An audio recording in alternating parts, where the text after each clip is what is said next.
Thanks for being here. Subscribe to Cheating Stories Best, so you don't miss new stories. How would you react if your wife slept with her boss? Today we have a story about just such a case. Enjoy watching it. We met in my last year of university when I was hanging out with friends. Sarah was celebrating her 21st birthday when I met her at a local club in Nashville. I literally bumped into Sarah as I walked past the table, knocking my drink into her lap. After a few awkward moments, I apologized and we talked while I helped her clean up the mess. Some call it love at first sight, but I think there was a unique chemistry between us that drew us like a magnet from that night we met and never parted. A year later, we got married and started our life together. My name is Jonathan Parks. My friends call me Johnny. I have a degree in accounting and became a certified public accountant with a large accounting firm in Atlanta, where Sarah and I settled near our family. After working and gaining experience at a large accounting firm, I started my own firm. Sarah, who has a degree in business administration, supported me for the first 2 years until she became pregnant with our wonderful daughter, Angel. Sarah and I had a fabulous relationship. We were madly in love and spent all our time together.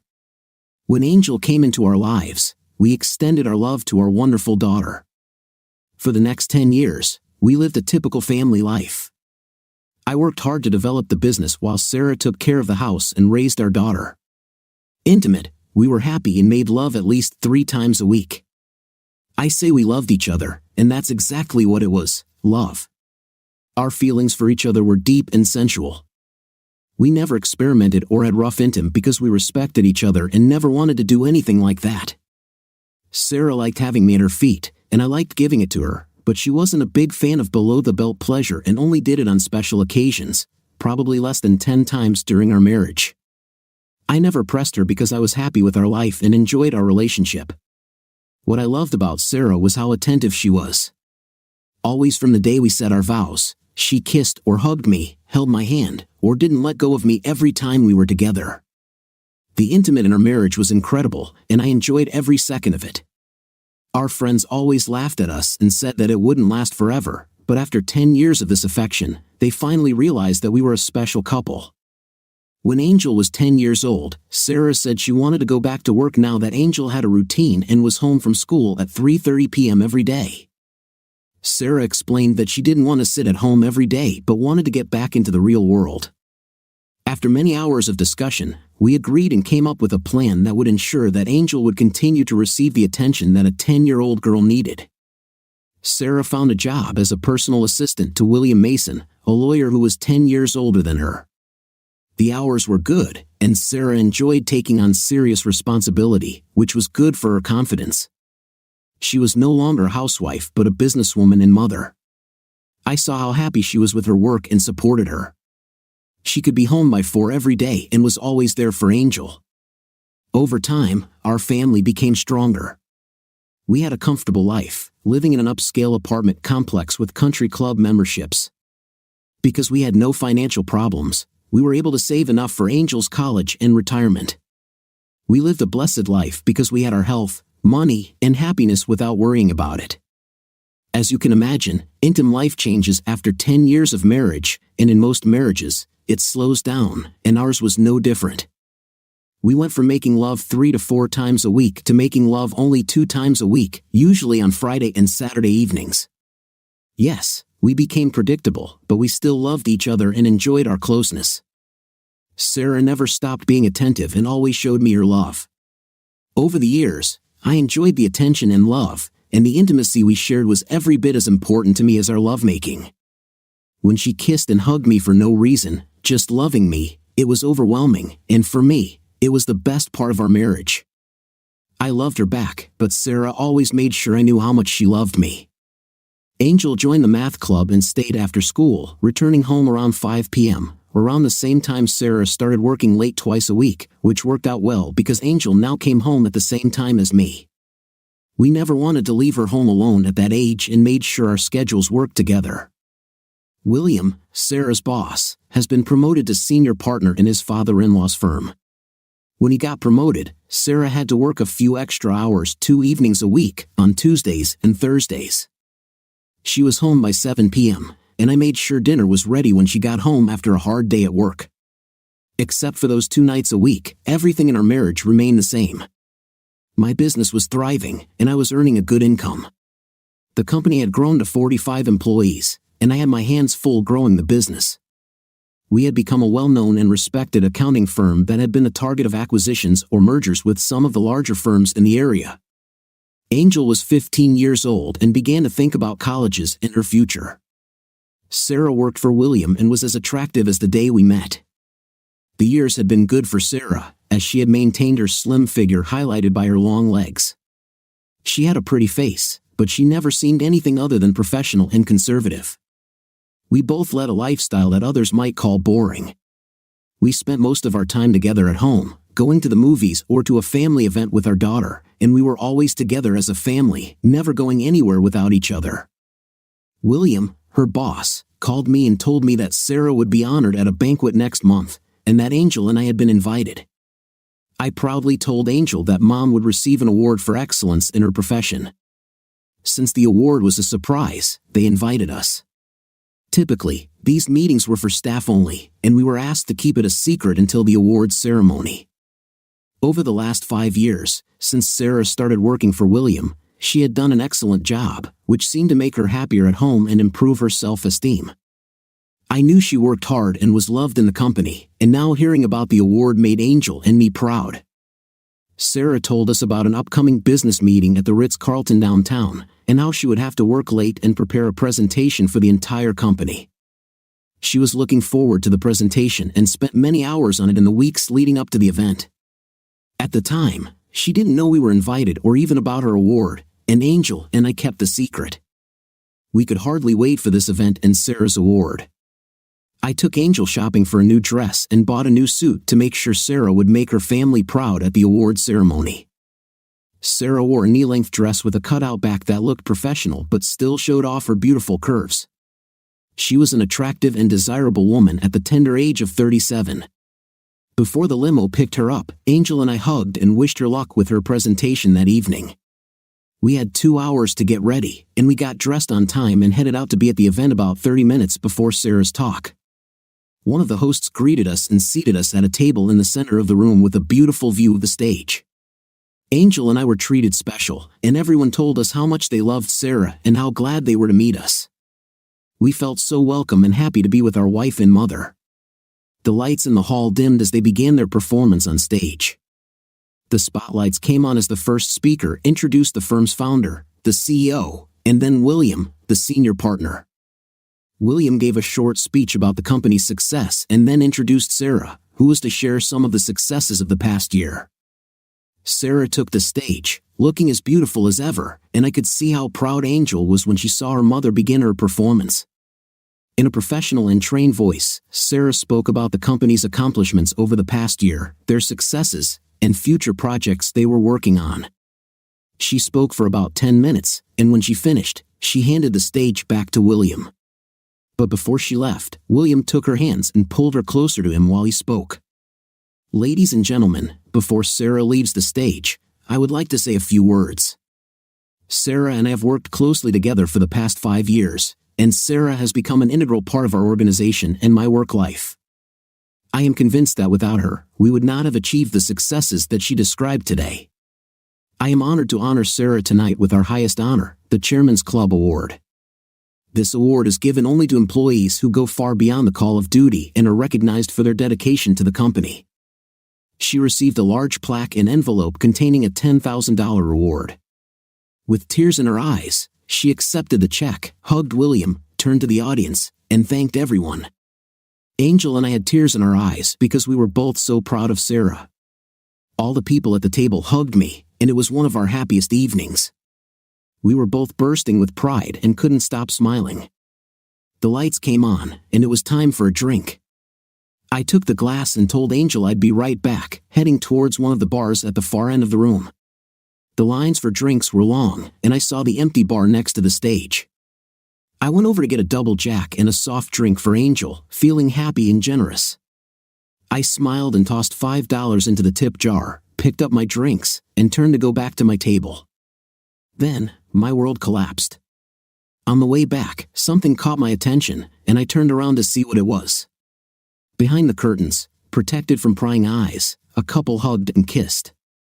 I thought it was strange and inappropriate for such an event, but suddenly I recognized the dress. It was the same dress Sarah was wearing.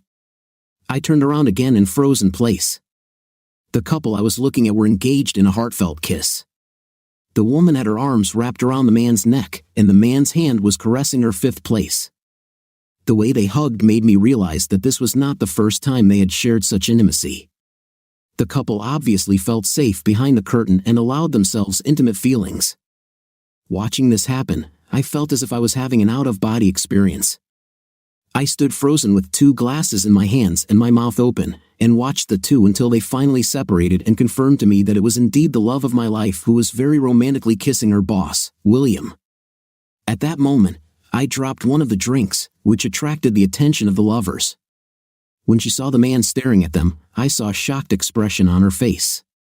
At that moment, I felt that I was returning to my body, and my feelings were returning to me. I was speechless, feeling my stomach drop to the floor, and a sudden deep pain pierced my heart. Not knowing what to do, I simply turned around and walked back to my table with the remaining drink in my hand. At the same time, Sarah ran after me and was able to catch up with me before I even got to our table. "Honey, I just found out that you and Angel are here for the award ceremony." "Thanks for coming, honey. What you just saw wasn't what it looked like, honey. We can talk later, okay?" I simply nodded and headed towards our table. Sarah came up, and everyone congratulated her. Angel hugged and kissed her tightly and was very happy for her mother. I was shocked and just sat quietly with a sad expression on my face, not saying a word. Sarah said she had a few more things to do and would join us again soon. Angel noticed the change in my attitude and tried to ask me what was wrong. I just shook my head and didn't say anything else for the rest of the evening. It was clear that I was not myself and was not at all happy to be around everyone around me. I knew what I saw, and it was much more than a friendly kiss. In fact, Sarah and I haven't kissed like that in years. Looking back, it had been over 5 years since we kissed so good. My brain started to work as I thought about those years and how things had changed. I knew there would be trouble, but at that moment, I wasn't exactly sure what it was. We drove home while Angel and Sarah talked about the celebration and how proud Angel was of her mother. Shocked by what I saw, I said nothing and simply drove home, lost in my own thoughts. Both girls noticed my silence and tried to talk to me, but I stubbornly remained silent. Sarah knew it was wrong, and she tried to make up for it by being sweet and especially affectionate, but I didn't want to hear about it. I tried to hide my feelings from Angel, but being the smart girl she is, she knew something was bothering me and was smart enough to leave me to my own devices.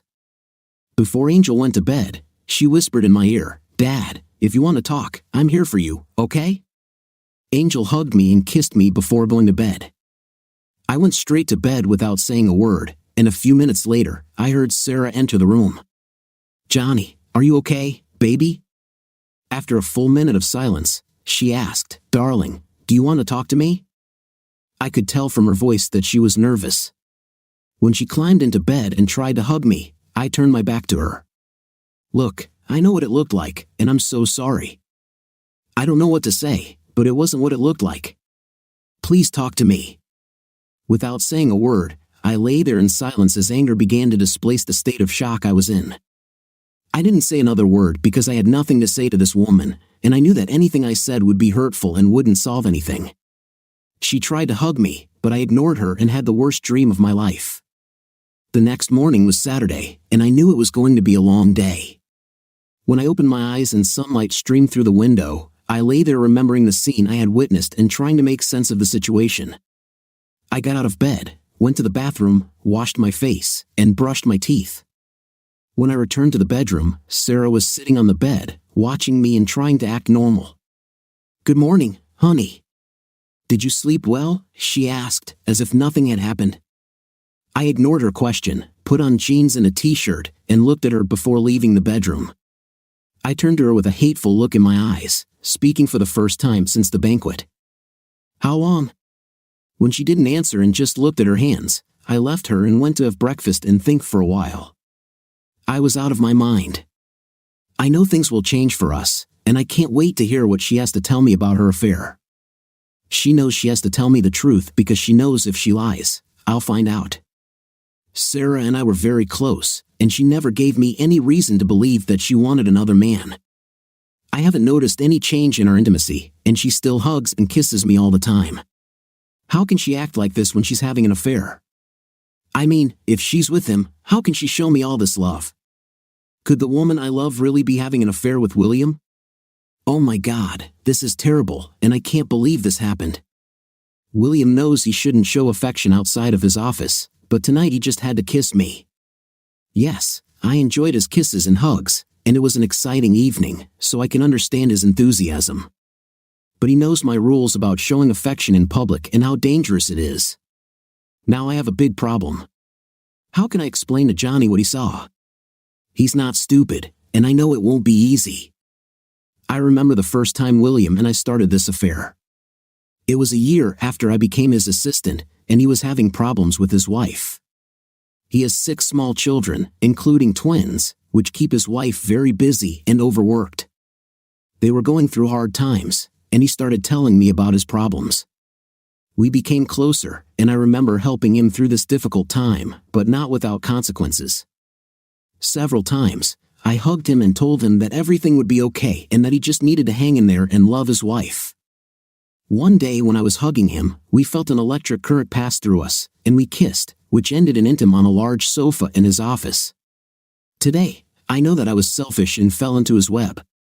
The respect I had as William's personal assistant went to my head. I felt that I was more important than others in the office, and William was always generous with praise and compliments in the workplace. William was set to become CEO in the next few years, and being close to him gave me a false sense of self-worth. I felt emboldened to soothe his feelings when I saw him agitated. Again, that fateful evening, William had just gotten off the phone with his wife after a heated argument, and when I saw how upset he was, I hugged him and told him everything would be okay. We hugged, and then he thanked me and kissed me on the lips. We looked into each other's eyes, and the kiss turned into a 2-hour intimate scene in his office. I was fascinated by his power and completely opened up to him. I always felt the need to show my affection in the form of hugs and kisses. When it was over, I felt terribly guilty and wanted to tell Johnny about it, but I knew it would mean the end of our marriage. When I got home, I was sure Johnny knew what I had done, but as always, Johnny and Angel just hugged and kissed me and greeted me with the love they always showed when I got home. My heart broke, and I felt sick with guilt. At that moment, I realized that I had to remain silent and never mention it again. After all, this evening was a once-in-a-lifetime event that would never happen again. We spoke to William the next day, and we both knew it would never happen again and that it was just a one-off that we needed to get over. Over the next few months, we worked late into the night, and within a few weeks, I found myself back in William's tender arms. I had no reason to cheat on Johnny because I loved him with all my heart and would never want to hurt him or ruin our marriage. But being with William was something else. He was a big, strong man in whose arms I felt safe. William was not a handsome man and could not compete with my wonderful husband. William was overweight, bald, and did not at all look like a feminine darling. Johnny knew him well and was sure that William did not pose a threat. Johnny, of course, trusted me completely, and so he didn't mind me working with William in the evenings. William was a large man, over 6 feet tall, with big, strong arms, and I had never seen such a big one, and after we did it the first time, I knew I would be lusting after it for the next week. He also did intimate things to me that I had never felt before, and I found myself wanting it more and more. In the beginning, there was no love, no feelings, only intim. But over the years, we grew closer and felt deep affection for each other. As a result, our affair helped William save his marriage. For some reason, spending 2 evenings a week together helped William manage his home life better. Because I felt like I was helping William without putting Johnny at a disadvantage and making everyone happy, I was able to justify myself and absolve myself of any blame. My personal life was great, my boss was happy, and I had a great job and loved my job. When he was promoted, I started working 2 evenings a week. This was the time William and I spent enjoying the afternoon in the privacy of his corner office, which was in a secure location. It was safe, and there was no way we could get caught. After we both realized that this relationship would continue, we agreed to limit our relationship to those 2 evenings and not do anything outside of those few hours a week. For 3 years, we were together twice a week and enjoyed each other both intimate and emotionally. Eventually, we became more than lovers, and the affair became more than just intimate in his office. There was a large leather sofa where we spent time together. Yes, intimate with William was good and different from intimate with Johnny, and he did things to me that I had never experienced before. He had a way of making me do things that I had never allowed before. Intimate with Johnny was amazing and loving, while with William, it was harder and more intense. I had the best of both worlds, and I never wanted it to end. Somehow, and I don't know how, I was able to do this with William and go home without feeling guilty. It was as if I was living a separate life with my boss, and it didn't affect my personal life in any way. Johnny and Angel never lacked my love or attention because I needed a feeling of intimacy with any man I had in him with. I found that in private, I gave William the same closeness and attention that I gave Johnny. I realized that some men enjoy this level of appreciation and attention, and that it makes women even more desirable. On those special evenings, I became William's work wife, and we both appreciated what we had. Although we knew it would never go beyond our 2 meetings a week, neither of us wanted to hurt our spouses, and so our romance blossomed into a close friendship. Any feelings of guilt I had early on disappeared, and the only feeling I had was one of satisfaction. I felt like I deserved the life I was living. At work, we were always professionals, and no one had any idea what we did. William always talked about his children, and photographs of his family were hung throughout his office. Everyone considered William an excellent father and family man. They thought the same about me and would be shocked by the intimate relationship between us. Every second of every day, except for those few hours a week, I was a faithful wife as usual, in family mode to Johnny and Angel. I thought about Johnny, always showed him love, and cared for him more than I can explain. I loved him and our family and made sure they were not harmed by my actions. I foolishly believed that spending a few hours a week with William meant nothing to our families. It was just time spent together and didn't impact our marriage in the same way that dinner with a friend would. Now, my relationship with William was out in the open and was sure to harm my marriage, and I realized that my thinking was wrong. This morning, Johnny looked at me deadpan and asked how long. I knew I was in trouble. Johnny was smart and not stupid. He knew something was going on. How should I answer him? Should I tell him the truth? I can't lose him, and I can't live with him by lying. I do not know what to do. Sobbing into my pillow for the last hour had given me no answers, and I knew I had to tell him the truth and ask him to understand. I know that he loved me, and he must forgive me. I looked at the clock and realized that Angel had to be at school for the math club by 1 p.m., and I knew it was time to face reality. I drove home to find Sarah sitting on the patio with a cup of coffee, looking out at the lake. Without saying a word, I poured myself a cup, sat down next to her, and asked her the question again, how long? After a few minutes of silence, I noticed tears streaming down Sarah's face. What I heard next sent shivers down my spine and a pain in my stomach that almost made me want to puke. Sarah said in a quiet, tearful voice, 3 years, evenings when you worked late. And again, she said, almost in a whisper, yes. I sat in silence again for a few minutes and then spoke. If I understand correctly, those 2 days each week when you worked late for the last 3 years were the only ones you had intimate with William? Yeah, we've never done this anywhere else, and I have so much to explain when you give me a chance. So you just told me that you've been having intimate with your boss 2 nights a week for the last 3 years. You don't have to be an accountant to know basic arithmetic. You've slept with him over 300 times, and I know you never do it just once, so I'm guessing you did it at least twice in an evening. Sarah, you had intimate with this guy over 500 times behind my back. Sarah, do you know any man who could live knowing this? Tears fell from her eyes onto her lap as I continued. You two must have had so much fun laughing at me, your ignorant cuckold. I can only imagine what you said about me or how he made fun of me by having intimate with my wife behind my back. Thank you so much, Sarah. I never thought that you would do something like this to me. I have never been so humiliated and deliberately offended by anyone in my life. I always believed that you loved me. You convinced me that I was your man. I loved you with all my heart. I would die for you. But, Sarah, you ruined our marriage and broke my heart. Johnny, it wasn't like that. It was, I interrupted her and told her to shut the hell up. I got up and walked off the porch, and she sat there crying and begging me to stay. On the outside, I kept my cool, but on the inside, I exploded and stormed off to get my emotions under control. The feeling of betrayal was new to me, and I needed time to process my feelings, realize what she said, and what I was going to do. I needed someone to talk to, and the only person I had left was my brother Tony.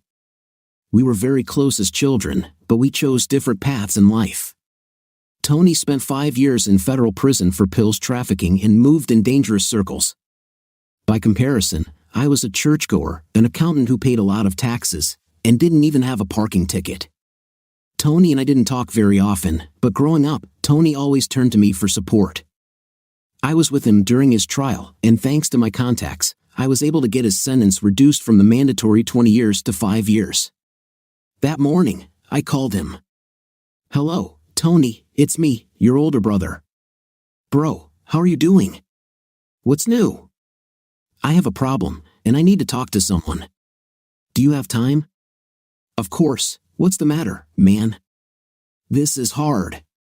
Sarah cheated on me, and I just found out about it. I do not know what to do. I'm all spun out and in pain. I can start drinking, but it doesn't help, so I just need to tell someone. I'm sorry to burden you with this. Oh my God, I love Sarah, and I can't believe she did this. Do you already know with whom and how it happened?" "I know with whom, but I don't know all the details yet. I want revenge on this son of a dude. I'm so angry. I want to strangle my wife. Look, I have a lot of friends who have been through this, and I can understand how you feel. You need to let go of your anger, go to the gym, go for a run, whatever, but you need to calm down. I'll try to help you get through this. You have to face the facts, gather all the information you can, and then decide what to do. Be restrained and try to act as normal as possible, which of course will not be easy. Call me tomorrow and tell me what you found out, and trust me, I can help you. Thank you, Tony, I appreciate your help. I'll call you tomorrow." On the way, I passed a mattress store, and a thought occurred to me. I parked in the parking lot and took the first step. I had no intention of leaving the marriage until Angel went to college, which meant I would be married for the next 2 years. There was no way I was going to sleep with Sarah again, and I'd be damned if I left my bedroom. Everything else would come later. I told the sellers that I would pay full price if they could deliver 2 full-size beds with all the hardware and arrange for assembly on site. I paid an extra $100 to have my current king-size bed taken apart. I paid, and we agreed on delivery today at 4 p.m. I texted Angel to let her know I would pick her up, drive to school, and wait in the parking lot. We went to lunch, and I gently explained to her that there would be changes in the house in the near future. "What happened at dinner last night, Daddy?" "I know something happened. I'm not stupid. Please don't keep me in the dark. It's not fair. Please. You have always been honest with me." "Okay, that's fair. And since it will be difficult, you have a right to know. I caught your mother and her boss kissing backstage, Dad. He was probably just congratulating her. Come on, you can't be that crazy about a kiss." After I came face to face with her, she admitted that they had been having an affair for 3 years. This is something I cannot understand, and this is why our relationship has changed forever. 3 years? Are you going to divorce her, Dad? Not yet. I'm still dealing with this, and we will remain married, but everything will be different, and you must be independent and not take anyone's side. She's your mother, and she loves you, and this problem is just between her and me. You have been a blessing to us and a perfect daughter. I don't want your life to change just because your parents made mistakes. But I ask you not to judge us and just know that we love you more than anything in this world." She cried and said that she understood how much it hurt me. I didn't want her to feel bad, but she was right. She should know what was changing life in our house. Sarah was surprised to see us come home together, and by the look on Angel's face, she knew what I had told her. Angel gave her an angry look and went to her room without saying a word. "Did you tell her?" She knew something was wrong, and she has a right to know. Everything will change for us, and she needs to understand why. You can explain this to her when she gets over the shock. What do you mean when everything changes? You're not planning on getting a divorce, are you? If I get divorced, it won't be now. I want to see how everything turns out. Besides, I wouldn't do that to Angel. Starting today, things will definitely change. Johnny, you have to let me explain what happened and try to understand. You are my husband, and I love you. Well, you voluntarily had intimate with William over 500 times behind my back. That's all, Sarah. I don't know what you can say that any self-respecting man could agree with. Do you really think I'm such a weak person? Obviously, you're not serious. You know what breaks my heart? It's that I will no longer be able to enjoy the intimacy that I used to love and look forward to. I will never go to bed with you again, and I will miss making love with you, but not as much as I miss your tender kisses and hugs. This will cause me great pain. Other changes are inevitable. You broke your marriage vows and our marriage contract. Like you, I will no longer be faithful to you and will look for another relationship. Of course, I've never thought about this before, so it might be a while before I meet women I like. You can continue to date your lover because you will never hear anything from me again. It was as if she had received a blow to the head and physically distanced herself from my remarks. She lost her balance and, shuddering, fell onto the sofa. Sarah obviously did not understand the consequences of her betrayal. Johnny, you shouldn't date other women. This will destroy me, and I won't let it happen. I love you. What happened is not at all like that. I know this sounds bad, but let me try to explain. Sarah, 500 times behind my back, and here you are suddenly realizing that your dissolute behavior can have consequences. Yes, Sarah, you changed everything. Don't forget that all this happened because of your deceit, lies, and infidelity. At that moment, the doorbell rang just in time. I let the installers in and showed them the bed that was to be dismantled. They got to work. What's going on here? Who are these people? Well, Sarah, since I'm never going to sleep in the same bed with you again, I thought it wouldn't be fair for either of us to move into the spare room. So, I bought 2 big beds. Right now, our bed is being dismantled, and new beds will be installed later. If you don't like the mattress, you have 3 months to choose another one. Will we sleep in different beds? Yes, since we won't be intimate, I definitely don't want you in my bed. I can't believe you're doing all this. Yeah, and I can't believe you slept with your boss 500 times behind my back, so we're even. I watched with a feeling of pain and regret as the men cleaned up the bed we had enjoyed for so many years. Tony, I can't believe what I found out. Sarah has been sleeping with her boss twice a week for the past 3 years. From what I understand, she's been with this guy over 500 times behind my back. I must be the blindest man in the world. She humiliated me in ways I could never imagine, and I don't even know what to do. Who is this guy, her boss William Aston? What do you want to happen? I want him to suffer, and I want him to suffer in the worst possible way. This guy slept with my wife for years and sent her to bed with me. He cuckolded me and humiliated me for 3 years, and I can't deal with it. What about Sarah? She's dead to me.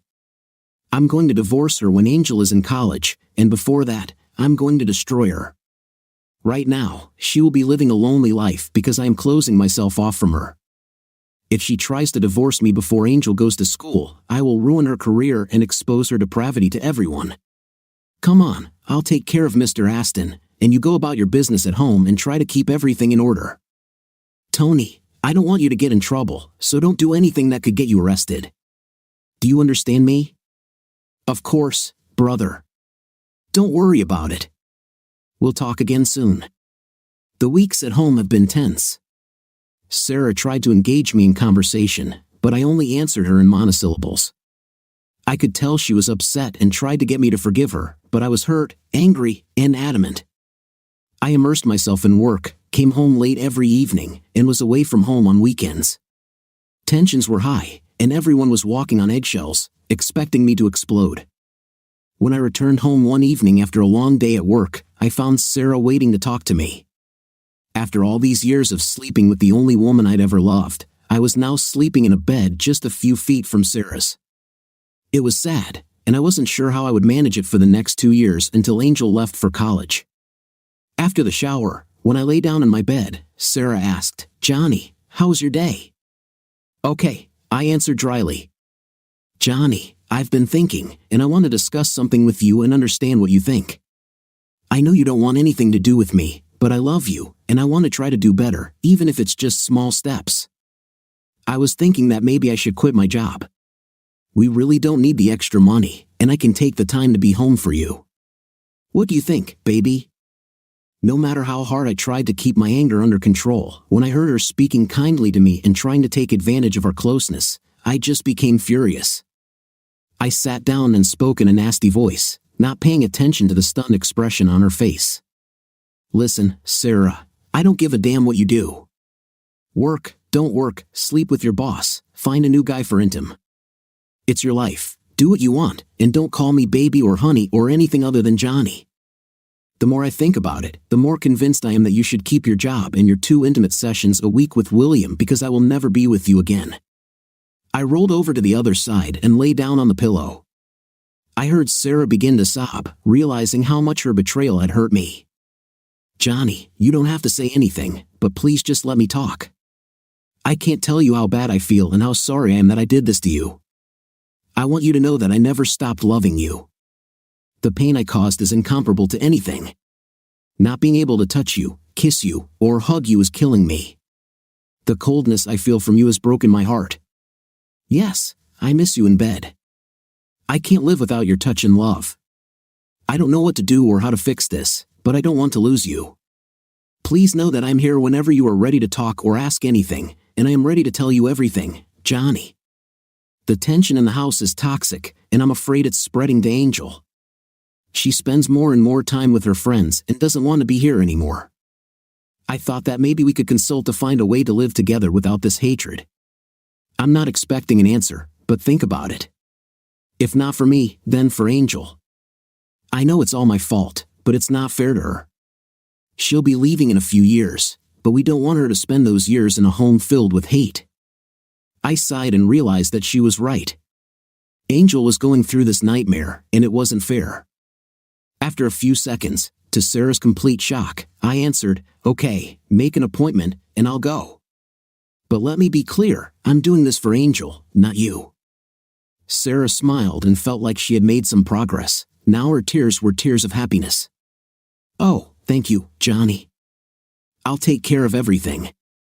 In fact, the next evening, Sarah told me that she had found a therapist and would meet with her alone the next day. She said the couple was scheduled to meet on Friday at 3 p.m. I knew Sarah was right, and if I didn't want to get divorced, these 2 years, we had to find a way to live in peace. Angel was very excited when she heard that we were going to counseling and hoped that there would be a way to get the family back. She smiled for the first time in weeks. "Johnny, Angel is so glad you agreed to couple counseling. You should have seen her smile when I told her," Sarah said that evening when I returned home from work. "Every night after work, I would go out to dinner because I didn't want to spend time with Sarah. The problem was that I missed Angel and wanted to find a way to be home with my daughter. I missed her smile, her hugs, and the way she called me daddy." Sarah went to her individual consultation, and that evening she was completely out of it. When I got home, I found her crying, and I realized it was probably hard to explain to someone how she had cheated on her family for years. Somehow, I had no sympathy or compassion for the woman who broke my heart. My brother Tony called me later that week. He explained that he was owed some favors by some former acquaintances who were associated with the cartel. The cartel may be ruthless and cold-blooded killers, but they are true to their duty. The debt they owed Tony was not in cash but in favors for what he had done for them. He pleaded guilty, served time, and defended 2 cartel leaders. You don't need to know anything, brother, and the less you know, the better. I'll just say this, soon, you will be avenged. Contacting one of his contacts, Tony explained the situation. They understood and told him they would take care of it and let him know when it was done. Tony explained that no one wants to die, but it should be done in a way that he will remember for the rest of his life. Tony told them the man's name, where he worked, and his phone number. That was all they needed. Tony left it in their hands, and he knew it wouldn't be pretty. The target was William Aston's house. A white van was parked across the street from the Aston house, and just a few minutes after William pulled into the garage, a young man knocked on the front door.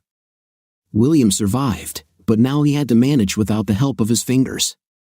His life changed forever, and he knew why. He never thought his actions could have such consequences, especially from the meek accountant. Of course, he had no proof, but Sarah was the only woman he was with besides his wife. When Sarah told him that Johnny found out and ended their affair, he was heartbroken. He really loved Sarah. Clearly, Sarah and William considered themselves a couple when they were together and shared their love during their short time alone. After their affair became a habit, neither of them believed that their few hours a week could harm anyone. They were just two friends spending some time together. Both believed that their spouses had never been disadvantaged in anything. It was only a few hours a week. It was an ideal relationship that gave them excitement and extra love that had been dulled by many years of marriage. Both Sarah and William now saw the consequences of their actions. William would remember the betrayal every minute of every day for the rest of his life. His father-in-law fired William, he required psychiatric and medical treatment, and he never played golf again. His life changed in an instant because of his poor romantic choices. Choices do have consequences. Upon meeting with Doris Winters, Ph.D., the consultant, everything went exactly as I expected. Miss Winters started the conversation. Johnny, Sarah, and I met this week, and she explained everything to me, and I explained to her how everything works in our sessions. I thank you for coming and trying to find your way back. Please be honest in your answers, and understand that what is said here stays here. I've heard all sorts of things, and nothing you say shocks me. I say this so you can feel comfortable talking openly to a complete stranger. I nodded and waited to see what this would lead to. Sarah, please tell Johnny what you hope to get out of these sessions, Doris said. My cheating wife looked at me with tears in her eyes and spoke. Johnny, there is so much I want to tell you. I want to bring our family back together. I want to touch you and love you again. I want to find a way to come back to you and for everything to be the same as it was before. I have to say her emotions were touching, and I felt like she meant every word. It was hard to watch her pain over the loss of my love, but I controlled myself and sat quietly while she took a handkerchief and wiped her eyes. Mr. Parks, what would you like to take away from these sessions, Dr. Winters? I replied, I would like to find a way to get the number 500 out of my head. If we can do that, then I think we can get back to some kind of normalcy. I saw Sarah's tense look when she heard me say 500. Mr. Parks, I don't understand. What does this number mean, and why is it so important that we get it out of your head? Doris asked. So, Doris, can I call you Doris? Let's stick with Dr. Winters for now. Okay. Well, Doris, I thought you had a session with Sarah this week, so that number must have shown up. I looked at Sarah and asked, Sarah, did you miss this little detail? Please, Mr. Parks, it's no use. Could you please explain the number 500? Doris asked. As you know from my background, I'm an accountant, and numbers are important to me. What my beloved wife didn't tell you is that Sarah has allowed William to have intimate with her over 500 times in the last 3 years. This number is imprinted in my brain, and whenever I see Sarah, it is the first thing that comes to mind. She slept with this guy 500 times behind my back, I said with anger and tears in my eyes. There was silence for a few minutes until everyone calmed down again. Mr. Parks, I understand your pain, but such expressions are not necessary here. It's offensive and unnecessary, Doris said. I apologize, and it won't happen again, but it was necessary to express my pain and my point of view, I said. Sarah cried and repeated, I'm sorry. I'm so sorry. I finally relaxed as my outburst eased my anger once again. I would like to apologize for my outburst. To answer your question, I want to find a way to forgive Sarah to the point that we can have a home without hatred and anger. We have a daughter who does not deserve to suffer the consequences of my wife's infidelity. I want to find a way to live at home in peace. Thank you, Mr. Parks. Over the next few weeks, I managed to speak in a friendly tone without venom. Things were going much better at home, not great, but better. Angel was at home more often. We went out to eat, to the cinema, hung out with friends, and tried to be a normal couple. The only problem was that everyone noticed that there was no intimacy between us at all. I never held Sarah's hand, we never kissed, and I never let her hug or touch me. Several friends asked Sarah what was wrong because the lack of affection was the opposite of what it had been like throughout our years of marriage. It was obvious that we were having a hard time, but we kept going. When Sarah heard about William's accident, she was thunderstruck. Although William never said a word about this event, Sarah knew that I wanted revenge and may have been involved in some way. She waited for a reaction. That evening, when she told me how someone had broken into her former boss's house and attacked him, she watched the reaction. She saw a slight smile flash across my face when I said, "Wow, this is something." Continued reading the book, is that all you can say? Her tone and comment struck a chord, and I looked up and glared at her. "Oh, I'm so sorry your lover got hurt. Do you want me to send him flowers, or should we go see him, honey?" She looked away, and the conversation ended. Sarah knew that I was somehow responsible for this and that if she cared about William, all the progress we had made would come to an end. Earlier that week, I received a message from Tony with a thumbs-up emoji. This was our last contact for several months while things cooled down. I wondered if the police would find out about William and Sarah's affair and question me about the attack, but that didn't happen. The police eventually placed the report in the open case file and moved on to other crimes. The culprits or the reason for the attack were never found. As promised, Johnny began dating and hanging out late into the night. After Sarah tried to question him, she realized that she should mind her own business and not cause any problems. Johnny explained that they were husband and wife in name only and were living together for the sake of their daughter. Eventually, they found a way to remain polite to each other, and their home life was outwardly tolerable. Sarah finally realized how much she had hurt her husband, and there was nothing she could do about it. Johnny maintained their life together in the appearance of a family by letting her know that he would inform her family and friends about her affair and make her life hell if she filed for divorce before Angel went to college. Sarah was considered married but was lonely. She had no one to give her love, for which she lived. Hugs, kisses, and love defined her life, and the two men she gave it to and who gave it to her were now lost. She continued to work and live a sad life, and knowing that her husband was enjoying himself with another woman made everything even worse. Counseling helped her, but she walked alone because Johnny knew he would never be able to forget the terrible betrayal. She did this to herself. Her vanity, selfishness, and stupidity destroyed the marriage and the man she loved. She found no sympathy from Angel, who loved her mother, but every time Sarah complained about Johnny, Angel reminded her that Sarah had done this to herself. Angel continued to tell her how much her father loved her and how dejected he was when he saw Sarah with another man. Angel never forgave her mother for hurting her father so much, but she still loved Sarah. William was now unemployed and divorced. He lived in a small apartment on a tight budget, giving up almost 70% of his belongings in the house where his wife, Joy, would live for another 10 years until their youngest turned 18. He suffered from depression and could no longer use his hands normally.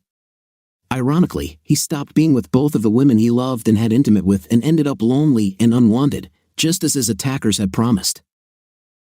His stumps reminded him of his affair with Sarah every minute of every day. A year after the divorce, William was hit by a truck. The witness said William simply walked in front of the speeding truck without looking back. It was ruled an accidental death, but everyone close to William knew that he had committed suicide. Sarah understood why he did it and even thought about putting a similar end to her own life. Sarah and William never spoke again after their affair, and both lived in hell with the consequences of their infidelity and betrayal in different but equally painful ways. After Angel left for college, Johnny came home with divorce papers. Johnny had previously considered ruining her finances and destroying Sarah, but he eventually relented and split everything equally. Over the past years, he had forgiven her, but the love he once felt was gone forever. Sarah was not shocked by the divorce papers and signed them without protest. She knew that she had destroyed everything and rejected love herself, but somehow she felt relieved that she might be able to start a new life. She was sure that she had learned her lesson and would never cheat again. For Johnny, divorcing the woman he had loved all these years was painful, and he was filled with regret. He wished he could take back all the good things or at least find a way to forgive Sarah, but no matter how hard he tried, he could never get the number 500 out of his head. They sold the house and divided the share. Johnny moved in with Tricia, a dancer 15 years younger whom he was dating. He wasn't in love, he just wanted to have fun and catch up. Over time, having regained his confidence and happiness, he found in Tricia a woman he could love and cherish. Sarah never lost hope of reconciliation and grieved for several weeks when she learned of his marriage. Sarah was never able to forgive herself when she thought about the lives that her selfishness and arrogance had damaged. She dated several men but never found love. She gained weight, her looks faded, and she became a lonely, depressed shell of her former self. Angel and Sarah were close, but Sarah never heard from Johnny again. She never again experienced the love she had with her wonderful husband and lived her life with the pain she caused to those close to her. Johnny made sure Angel's college was funded. Angel became a psychologist with a need to help others. She married a doctor and had a wonderful life. Angel did not follow the path of her mother and remained faithful to her husband. They raised 5 children, and Angel remained close to both Johnny and Sarah. Subscribe to our channel so that your second half doesn't cheat on you, and go ahead and listen to the next story because this story is nothing compared to the next one. How would you react if you were the main character? What would you do? Write about it in the comments. See you in the next video.